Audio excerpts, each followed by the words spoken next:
వేసవి ప్రారంభమైంది. మార్చి ప్రారంభంలోనే ఎండలు దంచుకొడుతున్నాయి.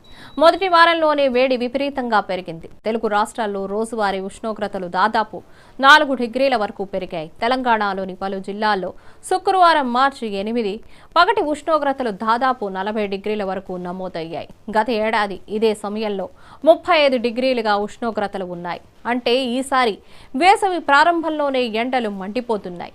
మరోవైపు ఏపీలోని పశ్చిమ, దక్షిణ రాయలసీమ ప్రాంతాల్లో ఎండ తీవ్రత ఎక్కువగా ఉంది. మార్చి నుంచి మే వరకు దేశంలోని చాలా ప్రాంతాల్లో కనిష్ట, గరిష్ట ఉష్ణోగ్రతలు సాధారణం కంటే ఎక్కువగా నమోదవుతాయని వాతావరణ శాఖ హెచ్చరిస్తోంది.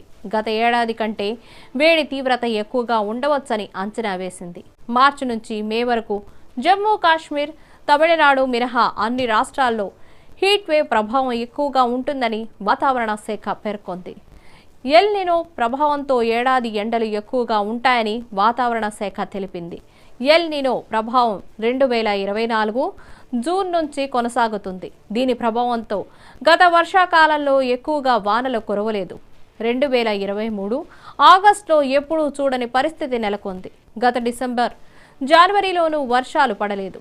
అంతేకాదు శీతాకాలంలో దేశంలోని పలు రాష్ట్రాల్లో చలి ఎక్కువగా నమోదైంది.